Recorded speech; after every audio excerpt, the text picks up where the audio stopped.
account for things, 5 minutes down the line, you also need them to be picking up those shifts that are outstanding and doing for you above and beyond. And it's a struggle, because if you've just disciplined somebody for being late for like the third time that week, but then you're saying, oh, actually, can you really help me out this weekend because so-and-so's gone sick?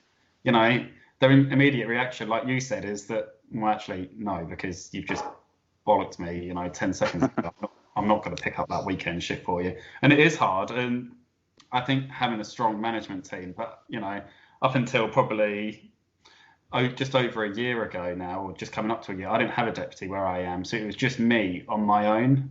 So it was me and then all the care workers and the cook and the domestic. And it was hard trying to find that balance. And I don't think I ever really found it, because you do have to do things. And I think when I took over the service, there was a lot of staff that resigned because of the changes that I was putting in place. A few obviously went through disciplinary because obviously we didn't agree with the practice they were showing.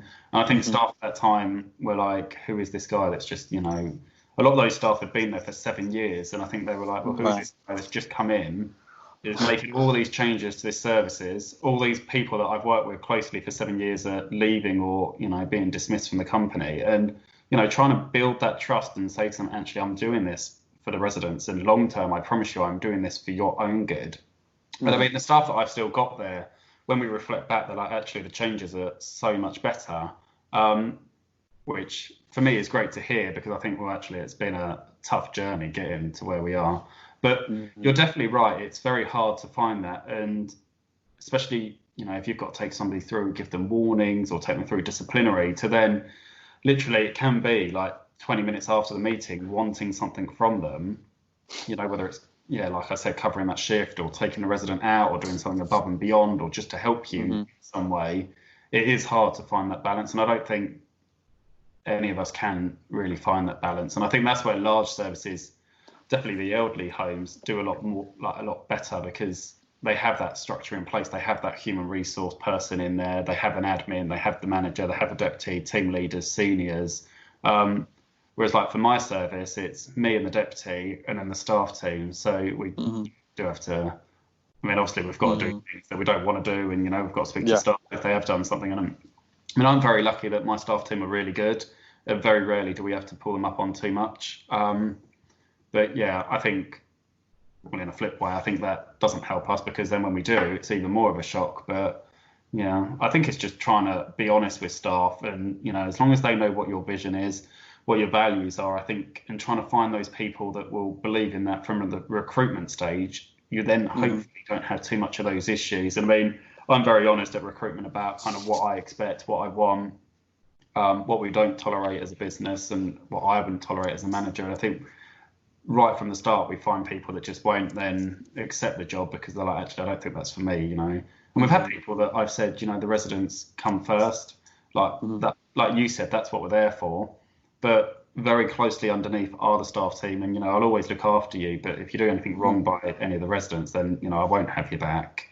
But I've sat in interviews with potential candidates, and I said, the residents here go out 2-3 times a day. If they want to go out more, then we support that. As long as we can do it, then we'll do it. And I've had staff that have been like, actually, I don't think I can go out to. And I kind of think, why can't I do 3 times a day? And they leave the interview, and I'm kind of, and then as soon as they're gone, I'm like, what the hell? Why can't? It just doesn't make sense why you wouldn't want to go swimming, bowling, for a picnic on the beach, for a walk. I just kind of think that's not a job. Like, I remember when I said earlier, like when I was 17, that's not a job. Like, that's just, a few weeks ago when the weather was really hot. Obviously at the moment we can't go out anywhere because we're in lockdown. But, normally this time of year in the sun, they'd be on the beach and a picnic. There's no other job as social care, that you would be able to just be paid for sitting on a beach, having a picnic, or, going in the sea. But yeah, every day is different. But yeah, going back to also your question about staff, it is tough to find that balance, especially if you don't have anybody else in place to kind of support with that. I know you, Mark, you've been voicing your opinions here, there and everywhere. Before all this, you've been all over as much as you can, and you don't have a problem with speaking up. And I kind of feel like we need more people like you that can do that. because I do feel like, you're somebody that, you're not bothered by what somebody is going to think. You've got strong opinions and you're going to stick with them and you want them heard, which is great. Where do you lie with this, Mike? Why do you think this is like so much of become a problem? I know we spoke about perception, but in times like this, I do feel like people with learning disability especially, have been somewhat let down a little bit. And, us as carers with testings and stuff like that, it's mind-boggling to me. Yeah, I think some of the issue is that there aren't enough managers and those out there leading services that will speak out. I think a lot of them that want to are gagged by company policy, and obviously their director saying that, no, you can't do that. And, I did an interview on Channel 4 and they wanted one other manager from a care home that either had the virus or didn't have it. They just wanted somebody to come on. And, right. I put it on a forum of over 2,000 managers. And I said, BBC4 look. So it's not even your face on there. It's just going out on the radio. Yeah.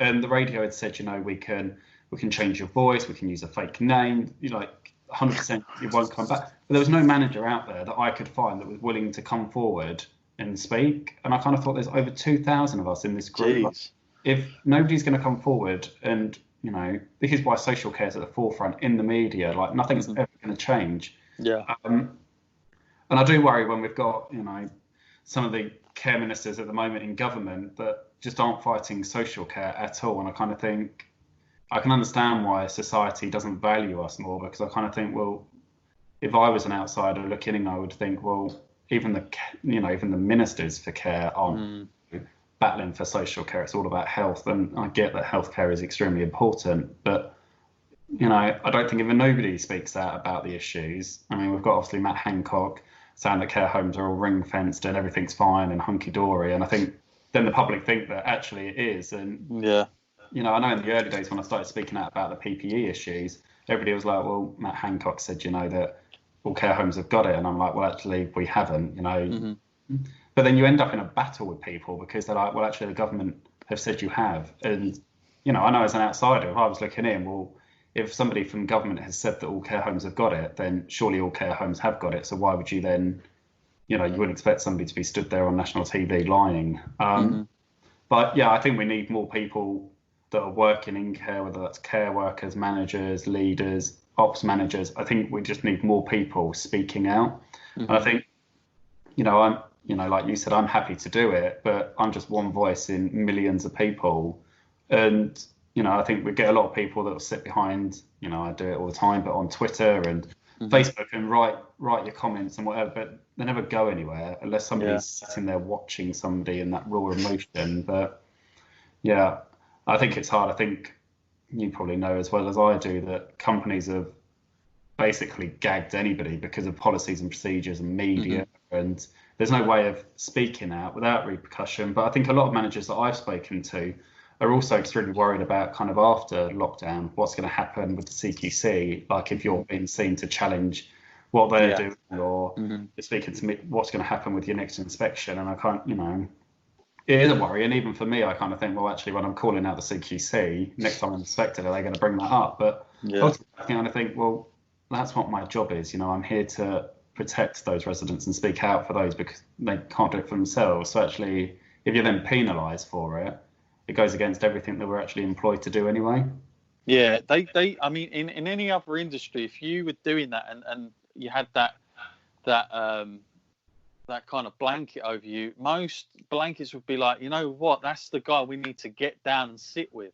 Do you know what I mean? Like, we commend that they're going to challenge us. Like, I love that with people, my staff team, anybody that would challenge me on anything, no matter how ridiculous it was, the fact they said it, I loved it because it made me work. And sometimes they were right and I was wrong, and it was a good debate. But I like people to express that, and I never saw it as a negative. But I do know another side of it where managers, they don't want to hear any challenge, believe me. And so I get that's probably the same with CQC. The moment somebody starts saying stuff, hang on a minute, he's one of very few. We need to make sure that ain't going to happen. And like you say, the more voices that do this, the better, wholeheartedly. Now, I know through this, Mark, that you've, like most people, And my hat's off to everybody out there that's doing an amazing job.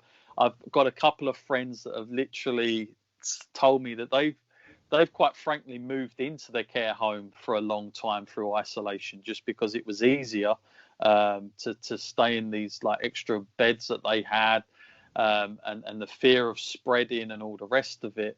It's just unbelievable stories out there. How has this affected for you, Mark, like being a manager through the whole COVID-19 pandemic thus far?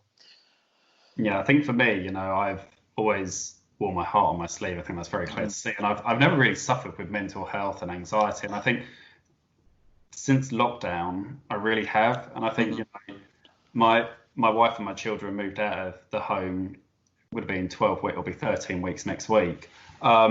So a long period of time. And, I've got 3 children. So normally my house is extremely busy and loud. But then coming home to nobody, and when I then have to walk upstairs to go to bed, walking past their bedrooms, and I think that hit me the hardest. And I'd have very many days that I can recall where I'd be driving to work, and all of a sudden the emotions get hold of you, and I just end up crying, and I think, well, why am I crying? I don't, But I think for me, I've had to deal with kind of my own challenges in my personal life and what's going on, but also the residents obviously not being able to just go out as they normally would, going out 2-3 times a day, to then being in complete lockdown and not being able to do anything. But also then my staff team who have their own anxieties about, the virus and taking that back home to their loved ones, and what's going to happen if it comes in, and the fear of the unknown. And I think sometimes that unknown is the worst kind of fear that there is. And I think then, we see on the media about PPE and testing, and I think that just drives the anxiety further, and I think for staff, when they were saying, well, there's no gloves, there's no aprons, but we were very lucky that, I've never run out, we've never had a low supply, but I think they still see that in the media, they still see that on Facebook, and I think they worry that it could happen, and, they are right, it could happen, and but while I can, I will try and do my best that it won't ever happen. But yeah, I think, it's taken its toll, and I think we just have to move on and learn from it. And I think kind of doing this kind of thing and campaigning around like the testing for people with learning disabilities has taken my mind off actually that I am home alone, and my wife and kids aren't here, and it's been hard, but I think it's given me something to focus on that I probably actually needed, something aside from my job to focus on. Absolutely. No, you've done a commendable job, my friend. Now, just to finish up, my only worry about the pandemic and stuff, and I know like lots of industries, are worried. There's a lot of uncertainty and whatnot. But, anytime something like these things happen, not that I've ever gone through a pandemic, I might add, but, big issues and problems, most often my experience, and I'm not an expert by any means, but my experience of that is that the one industry that gets hit the most financially is always the care sector. My biggest fear is that after all this, regardless of the tremendous job, the NHS, care workers, social, whatever have done, I just got this huge kind of concern that again, the care industry is going to be hit the first and also the worst. Where do you lie with that? Do you think that that's potentially a realistic outcome because of what we've seen in the past, or do you think there actually might be a little bit of light at the end of the tunnel after this? I think social care is definitely going to be hit. I know that they're saying that definitely for elderly, it's going to take 8 years until 2028 to refill all those beds that obviously people have lost. So I think we are going to see a large number of care homes close, and like you said earlier, a number of care companies that are going to close because obviously financially they can't survive.